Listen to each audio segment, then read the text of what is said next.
السلام علیکم دوستو، آج کی کہانی کا نام ہے طلسمی کتاب۔ وہ دونوں ہم جماعت اسکول سے واپس آ رہے تھے کہ احمد نے ایک کتاب راستے میں پڑی دیکھی، شاید کسی کے بستے سے گر گئی ہے۔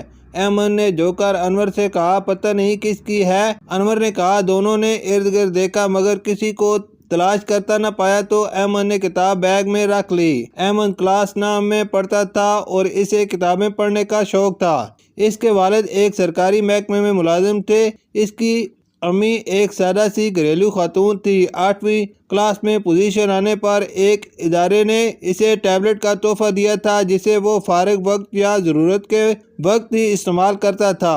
اس کی پہلی ترجیح پڑھائی تھی۔ اس کے والد اسے شروع سے ہی ہر ماہ اس شرط پہ کتاب لا کر دیتے تھے کہ وہ انہیں اس کا خلاصہ سنائے گا تو اسے انعام دیا جائے گا۔ اس طرح احمد کو مطالعے کا شوق بچپن ہی سے پیدا ہو گیا تھا۔ وہ ہر ماہ ایک اچھی کتاب پڑھنے کا منتظر رہتا تھا۔ وہ تمام کتابیں اور رسائل بڑی احتیاط کے ساتھ سنبھال کر رکھتا جا رہا تھا۔ اس طرح سے اس کے پاس کتابوں کی ایک چھوٹی سی لائبریری بن گئی تھی۔ اسکول کی لائبریری میں جتنی بھی کتابیں تھیں ان میں سے بیشتر وہ پڑھ چکا تھا۔ اس نے گھر آ کر اسکول کے کپڑے بدلے، کھانا کھایا اور بستے سے وہی کتاب نکالی۔ ارے طلسمی کتاب! وہ کتاب کا نام پڑھ کر چونک گیا۔ یہ مضبوط جلد کی بالکل نئی کتاب تھی۔ سڑک پر اس کی عمر کا ایک لڑکا بڑے انہماک سے کتاب پڑھ رہا تھا۔ اس کے پیچھے پرانے دور کی الف لیلا گلی کا منظر نظر آ رہا تھا۔ اس نے کتاب کھول کر دیکھی تو خوشی کی انتہا ہی نہ رہی۔ اس میں بچوں کی کہانیوں کے علاوہ نظمیں بھی تھیں۔ اس نے کتاب میں دیکھا کہ شاید کہیں اس کے مالک کا کوئی نام، پتہ یا فون نمبر لکھا ہو، مگر ایسا کچھ نہ ملا۔ احمد روزانہ یہ کتاب پڑھ کر ایک نئی دنیا میں کھو جاتا۔ کہانیاں بڑی ہی دلچسپ تھیں۔ یہ ایک طلسمی کتاب ہی تو تھی۔ اس کی نظمیں بھی بڑی ہی مزے کی تھیں۔ کتنی پیاری ہے یہ میری کتاب! اس نے سوچا۔ نہیں یہ میری نہیں، مجھے اسے مالک کے حوالے کر دینا چاہیے۔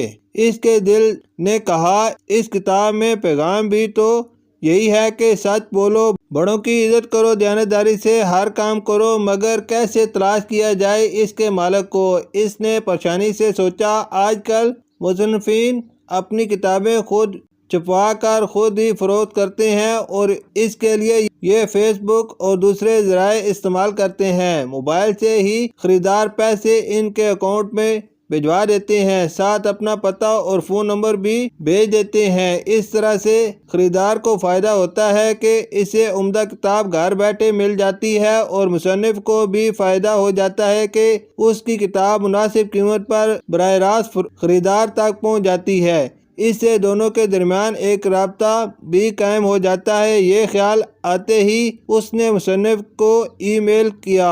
السلام علیکم سرمن صدیقی صاحب، میرا نام احمد جمال ہے، جماعت 9 میں پڑھتا ہوں۔ مجھے آپ کی لکھی کتاب طلسمی کتاب راستے میں پڑی ملی ہے۔ مالک کا نام پتہ اس پر نہیں لکھا ہے۔ بڑا پریشان ہوں کہ اس کے مالک تک کیسے پہنچاؤں۔ کتاب میں آپ کا ای میل دیکھا تو آپ سے رابطہ کیا۔ اس بارے میں آپ میری کچھ مدد کر سکتے ہیں کیا؟ دوسرے ہی روز اس کے ای میل کا جواب آیا۔ وعلیکم السلام احمد میاں، آپ کا بہت شکریہ کہ آپ نے اتنی دیانتداری کا ثبوت دیا۔ ہم آپ کے اس جذبہ سے بڑے متاثر ہوئے ہیں، ماشاءاللہ۔ اب اگر آپ اپنے علاقے کے بارے میں بتائیں گے تو معلوم ہو سکے گا کہ اس علاقے سے کس نے کتاب کا آرڈر دیا ہے۔ احمد جواب پڑھ کر اچھل پڑا۔ کسی مصنف نے زندگی میں پہلی بار اس کی بات ہوئی تھی۔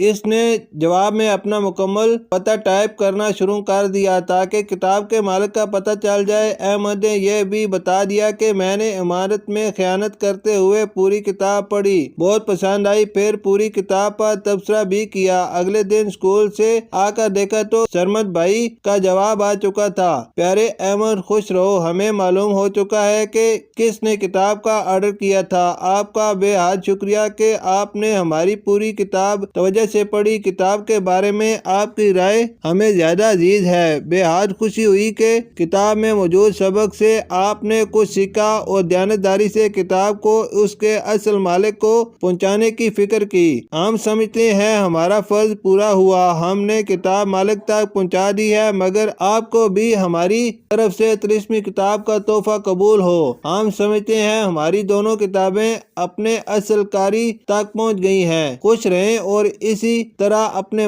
ملک کا نام روشن کریں۔ آمین۔ سرمد مصنف کی ای میل پڑھنے کے بعد آج کا دن اس کے لیے عید سے بڑھ کر خوشی کا تھا۔ شکریہ۔